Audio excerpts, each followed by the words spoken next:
Friends, welcome to my channel success fiber classes. आप सब कैसे हैं? आई होप सो आप अच्छे होंगे। तो एक्स्ट्रा टीजीटी साइंस है, उसकी सीरीज चल रही है। तो उसमें हम फिज़िक्स के टॉपिक्स कवर कर रहे हैं। ठीक है। तो कल हमने जो टॉपिक किया था वो इलेक्ट्रिक करंट में ही किया था। ठीक है। उसमें हमने पैरेलल कॉम्बिनेशन और सीरीज कॉम्बिनेशन देखे थे और प्रीवियस ईयर में आए हुए क्वेश्चन भी उसके है वो देखे थे। ठीक है। आज का जो हमारा टॉपिक रहेगा इसमें हम पढ़ेंगे रेसिस्टिविटी। ठीक है। टेम्परेचर डिपेंडेंट और इंडिपेंडेंस इसकी देखेंगे। ठीक है। कंडक्टेंस देखेंगे क्या होती है, टेम्परेचर कोफिशिएंट है वो देखेंगे क्या होते हैं। ठीक है। तो चलिए शुरू करते हैं। तो सबसे पहले यहाँ पर बात आती है कि रेसिस्टिविटी है वो क्या होती है। देखो, जो रेसिस्टिविटी होती है ना, इसका दूसरा नाम स्पेसिफिक रेसिस्टेंट भी होता है ना। ये क्या होती है जो रेसिस्टिविटी, ये एक इंट्रिंसिक प्रॉपर्टी होती है। ये मैंने नोट्स में मेंशन नहीं किया है, तो आप एक बार इसको मेंशन कर लेना। ठीक है। ये किसी भी सब्सटेंस का ना आंतरिक गुण होता है, मतलब इंट्रिंसिक प्रॉपर्टी होती है किसी भी सब्सटेंस की। ठीक है। जो ये रेसिस्टिविटी होती है ना, ये ऑब्जेक्ट की शेप और जो साइज होता है उस पर इंडिपेंडेंट होती है, उस पर ये डिपेंड नहीं करती। ठीक है। अब इसका डिनोट जो ये की जाती है, ये की जाती है रो से, ये डिनोट की जाती है। ठीक है। अब हम बात करते हैं कि जो इसका फॉर्मूला है वो निकला कैसे है। देखो, जब हम किसी एक स्पेसिफिक टेम्परेचर की बात करते हैं तो उसमें क्या होता है, रेसिस्टेंट हमारा लेंथ के डायरेक्टली प्रोपोर्शनल होता है। लेंथ मतलब लेंथ ऑफ कंडक्टर। ठीक है। तो रेसिस्टेंट होता है वो कंडक्टर की लेंथ के क्या होता है, डायरेक्टली प्रोपोर्शनल होता है। मतलब कहने का मतलब है कि जैसे मान लो हमारे पास में कंडक्टर है। ठीक है। एक है जिसकी लेंथ है सिर्फ इतनी है और एक दूसरा कंडक्टर है जिसकी लेंथ है वो क्या है, इतनी है। ठीक है। मतलब एक है वो इतनी लेंथ का है और दूसरा है वो इतनी लेंथ का है। तो यहाँ पर अगर मैं कहूँ कि रेसिस्टेंस किसका ज़्यादा होगा, तो रेसिस्टेंस ज़्यादा होगा सेकंड वाले का, क्योंकि इसकी जो लेंथ है वो बड़ी है। ठीक है। हमने क्या पढ़ा कि जो रेसिस्टेंट होता है वो लेंथ के डायरेक्टली प्रोपोर्शनल होता है। यानी जैसे जैसे कंडक्टर की लेंथ बढ़ती है रेसिस्टेंस भी क्या होता है, बढ़ता है। क्योंकि भाई जब लेंथ बढ़ती है तो क्या होता है, जो करंट है उसको मतलब पहुंचने में टाइम लगता है, तो रेसिस्टेंस क्या होगा वहाँ का, ज़्यादा होगा। ठीक है। इसलिए तो हम बोलते हैं जब भी हम फ़ोन चार्ज करते हैं तो आपने देखा होगा कि हमारे पास में एक छोटी चार्ज वाला चार्जर होता है और एक बड़ी वायर वाला चार्जर होता है। तो जो छोटी वायर वाला चार्जर होता है ना वो फास्ट चार्ज करता है, क्योंकि उसमें ना है वायर की लेंथ कम है। तो वायर की लेंथ कम होगी तो रेसिस्टेंस क्या होगा उसमें, कम होगा, और करंट क्या होगा, ज़्यादा होगा। ठीक है। उसके बाद दूसरी बात करते हैं कि जो रेसिस्टेंस होता है वो एरिया पर कैसे डिपेंड करता है। तो जो रेसिस्टेंट होता है ना, ये क्रॉस सेक्शनल एरिया के ना इन्वर्सली रिलेट होता है ना। जैसे मानो मैंने बोला कि मेरे पास में ना दो कंडक्टर है, एक कंडक्टर ये है और एक कंडक्टर ये है। ठीक है। ये कंडक्टर है जो फर्स्ट वाला है, इसका जो क्रॉस सेक्शन एरिया है वो क्या है, मतलब इतना है, और दूसरे वाले का क्रॉस सेक्शन सिर्फ है वो कम है। ठीक है। तो मैंने कहा कि दोनों कंडक्टर में से रेसिस्टेंस है वो किसका ज़्यादा होगा। तो सबसे बड़ी बात क्या होगी कि हमने देखा कि रेसिस्टेंस एरिया के क्या होता है, इनवर्स से रिलेट होता है। यानी इसका क्रॉस सेक्शन एरिया है वो ज़्यादा है, तो दैट मीन्स इसका रेसिस्टेंस क्या होगा, कम होगा। लेकिन हमने सेकंड वाले का देखा तो इसका तो क्रॉस सेक्शन एरिया है वो कम है, तो दैट मीन्स इसका रेसिस्टेंस क्या होगा, ज़्यादा होगा, है ना। क्रॉस सेक्शन एरिया का मतलब होता है कि जैसे कोई भी हमारा कंडक्टर है ना, हमने उसको कहीं से कट कर दिया तो ये जो उसका बनेगा ना, जो कटिंग पार्ट, वो हम उसमें क्रॉस एरिया में मतलब काउंट करते हैं। तो यहाँ से हमारे पास में ये दो चीज़ें आई। अब हमने इन दोनों इक्वेशन को कंबाइन कर दिया, तो हमने कंबाइन किया तो डायरेक्टली प्रोपोर्शनल होगा किसके, लेंथ अपॉन एरिया के, है ना। और जब प्रोपोर्शनलिटी का साइन हटाते हैं तो हमें पता है कांस्टेंट इंट्रोड्यूस करता है जिसको हमने बोला रो। तो यहाँ से R इक्वल टू क्या हो जाएगा, रो L अपॉन ए। लेकिन हमें तो रेसिस्टिविटी की वैल्यू चाहिए, तो हम क्या करेंगे, रेसिस्टिविटी की वैल्यू चाहिए निकालेंगे, तो हमारे पास में आएगा RA अपॉन में L। ठीक है। तो आई होप आपको ये चीज़ समझ आ गई होगी। उसके बाद हम निकालते हैं इसकी यूनिट। देखो, हमें रेसिस्टिविटी की यूनिट निकालनी है, तो हमें पता है कि R मतलब होता है रेसिस्टेंस, रेसिस्टेंस की यूनिट होती है ओम। ठीक है। एरिया, एरिया क्या होता है meter square divided by length, length कितनी होती है मीटर, तो 1 मीटर से 1 मीटर कट गया तो हमारे पास में क्या बचा, यूनिट ओम मीटर, यानी रेसिस्टिविटी की यूनिट क्या होती है, ओम मीटर होती है। ठीक है। उसके बाद अब यहाँ पे आपको कुछ नोट करके लिखना है, ये चीज़ आपको ध्यान रखनी है कि जब हम किसी भी वायर है, कोई भी कंडक्टिंग वायर है, जब हम उसको स्ट्रैच करते हैं तो भाई जब हम उसको स्ट्रैच करेंगे तो उसकी लेंथ क्या होगी, बढ़ेगी, है ना भाई। किसी भी चीज़ को हम खींचते हैं तो लेंथ बढ़ेगी ना, तो स्ट्रैचिंग के टाइम पे क्या होगा, वायर की लेंथ इंक्रीज अगर हो रही है n टाइम्स, है ना, तो आपको सीधा सीधा याद रखना है, तो उसका रेसिस्टेंट है वो कितना इंक्रीज कर जाएगा, n² टाइम्स है वो इंक्रीज कर जाएगा। आपको ये चीज़ याद रखनी है ना, कि अगर हमने किसी भी वायर को स्ट्रेच किया, अगर उसकी लेंथ n टाइम्स इंक्रीज कर रही है तो उसका रेसिस्टेंट है वो कितना गुना बढ़ेगा, n² टाइम्स। ठीक है। जैसे एग्जांपल के लिए मैंने बोला कि ये एक वायर है ना, मैंने इसको स्ट्रेच किया तो इसकी जो लेंथ है वो 2 टाइम्स इंक्रीज हो रही है, तो मैंने कहा कि रेसिस्टेंस पर क्या इफेक्ट पड़ेगा, तो आप सीधा सीधा कहोगे कि मैम अगर हम किसी भी वायर को स्ट्रैच करते हैं ना n टाइम्स तो रेसिस्टेंस है वो उसका n² टाइम्स हो जाता है। तो इसका मतलब अगर 2 टाइम्स हम किसी भी लेंथ को इंक्रीज कर रहे हैं तो रेसिस्टेंस क्या हो जाएगा, 2² यानी 4 टाइम्स है रेसिस्टेंस वो इंक्रीज हो जाएगा। तो आपको ये चीज़ याद रखनी है।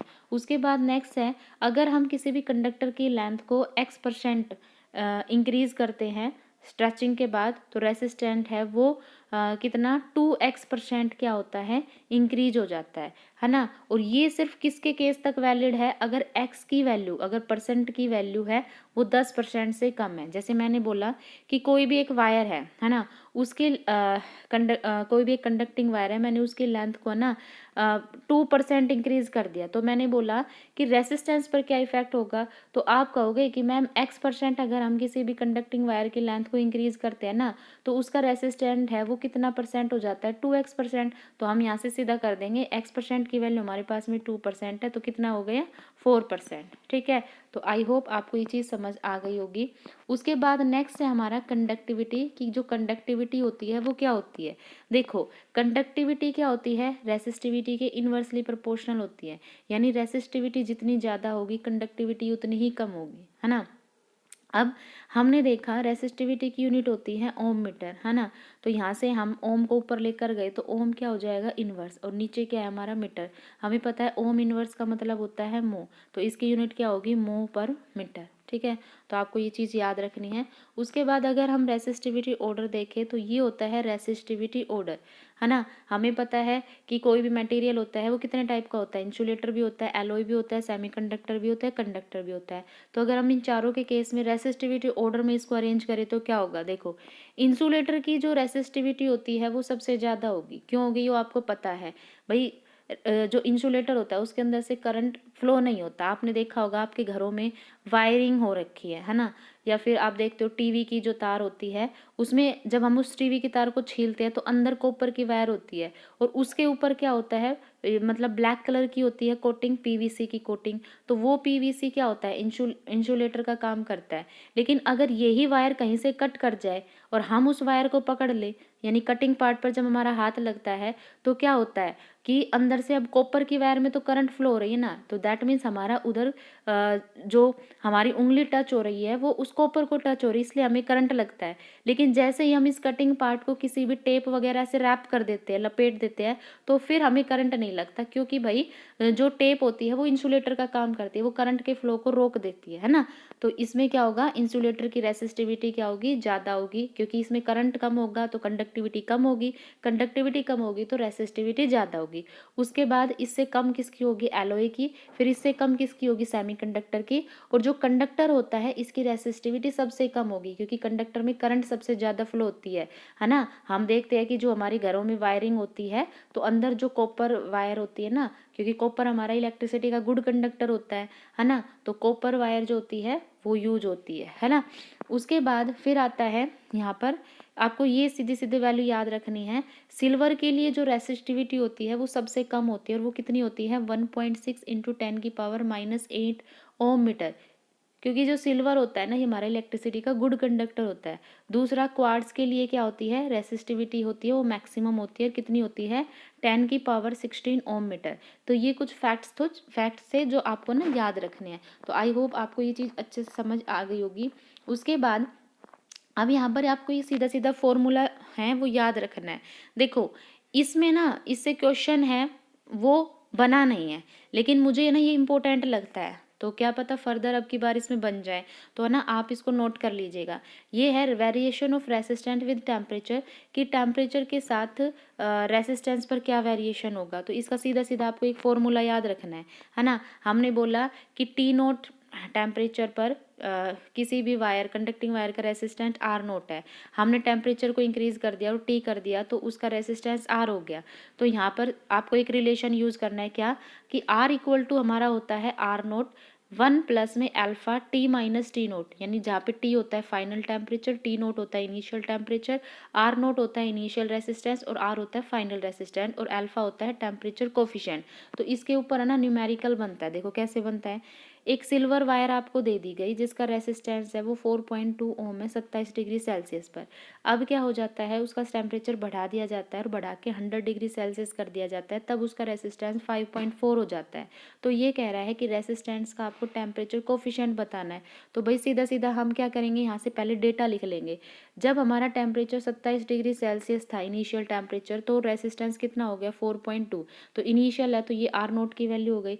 फिर जब टेम्परेचर 100 डिग्री सेल्सियस हो गया, बढ़ा दिया, तो यहाँ पे क्या हो गया, जो रेसिस्टेंट है वो कितना हो गया 5.4, यानी ये हमारी आर की वैल्यू है। तो यहाँ से हम क्या करेंगे, इसमें ये सारी वैल्यूज़ को रख देंगे और इसको सोल्व करके अल्फा की वैल्यू निकाल देंगे, तो ये हमारा टेम्परेचर कोफिशिएंट है वो निकल आएगा। तो आप इसको सोल्व करके देख लेना, बस फॉर्मूले में वैल्यू पुट कर दी बस, और कुछ नहीं करना।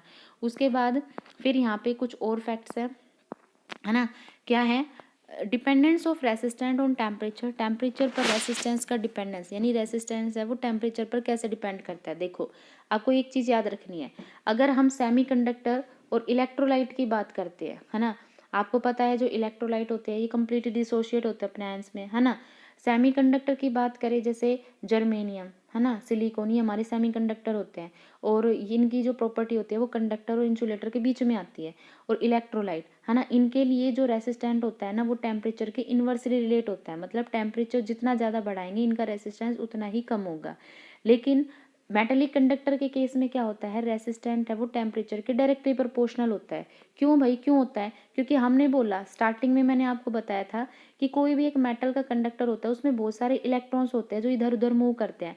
मान लो अब मैंने इसका टेम्परेचर बढ़ा दिया तो ये इलेक्ट्रॉन क्या करते हैं, आपस में ना कोलिजन करने लग जाते हैं, तो वहाँ पे ना करंट का फ्लो कम हो जाता है।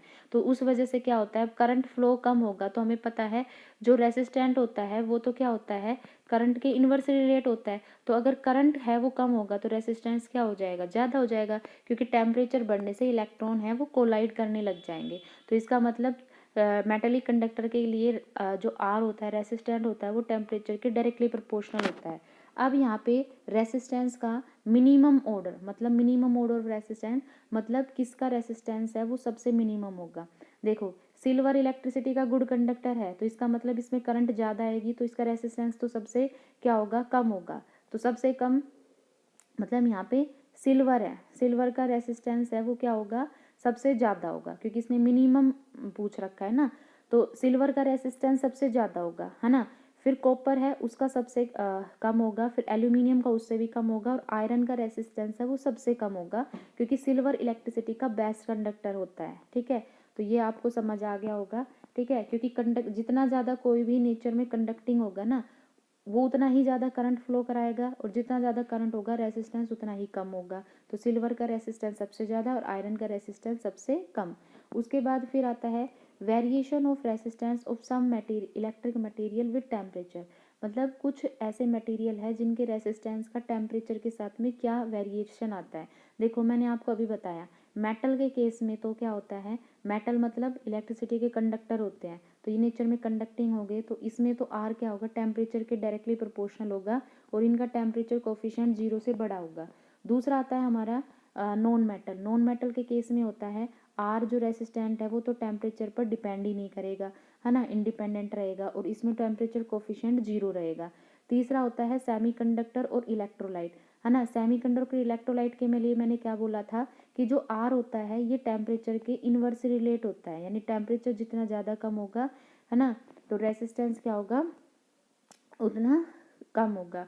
तो आर क्या होगा, इसमें डिक्रीज होगा टेम्परेचर के साथ, जैसे जैसे टेम्परेचर बढ़ाएंगे रेसिस्टेंस कम होगा। इलेक्ट्रोलाइट के केस में भी सिर्फ वही बात, ये पहले हम डिस्कस कर चुके हैं। फिर बात आती है एलओए की। एलओए के केस में क्या होगा, जब हम टेम्परेचर बढ़ाएंगे तो रेसिस्टेंस पर कोई इफेक्ट नहीं पड़ेगा, उसका रेसिस्टेंस क्या रहेगा, कांस्टेंट रहेगा। और लास्ट में आता है हमारा सुपर कंडक्टर। सुपर कंडक्टर के केस में क्या होगा, जब टेम्परेचर बहुत ही कम होगा ना, तो आर जो होगा, रेसिस्टेंस होगा, वो बिल्कुल ही जीरो हो जाएगा। ठीक है, तो आई होप आपको ये चीज़ें समझ आ गई होगी। ठीक है, ये कुछ फैक्ट्स थे जो आपको याद रखने हैं, कंसेप्ट भी थे जो इस पर आपको पकड़ होनी चाहिए। तो आपको सीरीज अच्छी लगी है तो चैनल को ज़्यादा से ज़्यादा लाइक शेयर और सब्सक्राइब कीजिए। Thank you very much.